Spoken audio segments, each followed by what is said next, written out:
Hello and welcome to the second chapter of my debut novel, A is for Angelica. I'm going to be reading all chapters from the book over the course of the year, and you can subscribe to my YouTube channel to get new videos when they are published.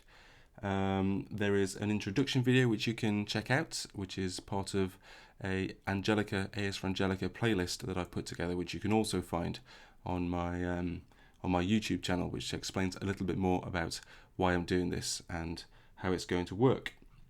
So this is the second chapter of the book.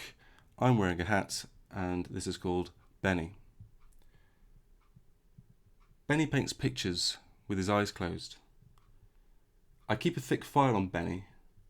He paints every day between 1 and 2 in the morning, and his light is always the last in the street to go out.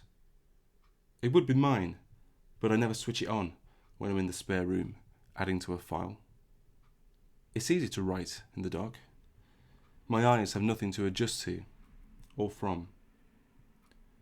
Last summer, Benny became the youngest ever nominee for the Harris Manning Arts Award. It was in the local papers.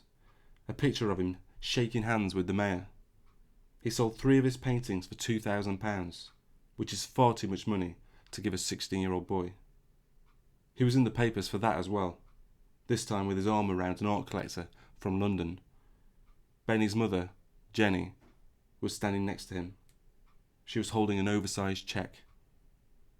I cut the picture out and put it with the others. I can see into Benny's room. He has a row of 5 candles lined up along the windowsill. He lights them when he's painting. His window doesn't have curtains because he set fire to them. When he paints, the back of his canvas always faces the street. I've watched him painting for hours, but I've never seen one of his pictures. They never put Benny's pictures in the papers, just pictures of Benny. When he lights his candles, I can see the air around the flames shimmering, like when roads get hot in the summer. The candles illuminate half the room. Benny disappears, flicks the switch by the door, comes back through the half-light like a ghost. He stands at his easel and picks up the paintbrush, holds it stretched in front of him, leans forward until it touches the canvas, arches his neck, lifts his head, and closes his eyes. He opens them again when he's done, when there's air between his picture and the paintbrush. I started Benny's file a year ago, the day of the fire.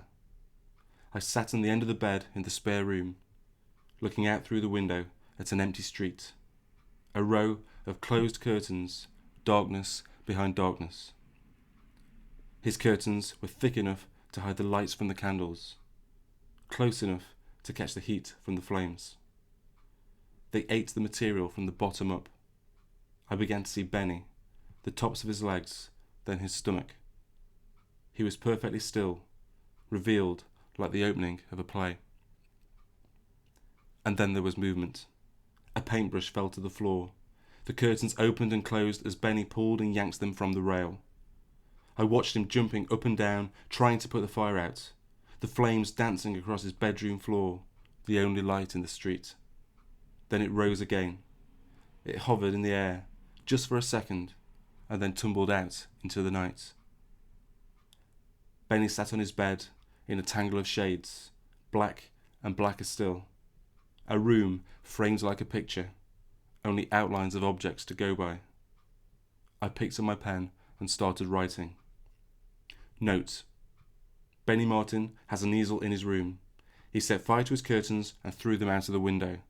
Time for fire to die equals 32 minutes. Note end. I see Benny twice a day. Once when he leaves for school in the morning, and again at night when he's painting. I never see him come back because he enters the house through the back door. John Bonsall told me so. He can see him from his kitchen, climbing over the wall and into the back garden. Benny wears the same jacket every day. It's a navy suit jacket with 3 badges attached to the right lapel. The badges change colour each morning. He collects them. His hair is long around his ears. Sometimes he ties it into a ponytail with a light blue band. I remember him being born in the back of his mother's mini metro. She wasn't driving. His father was. Before the divorce. They were on the way to hospital, but she couldn't hold on. It ruined the upholstery. When Benny was a child, he played football on his own in the street.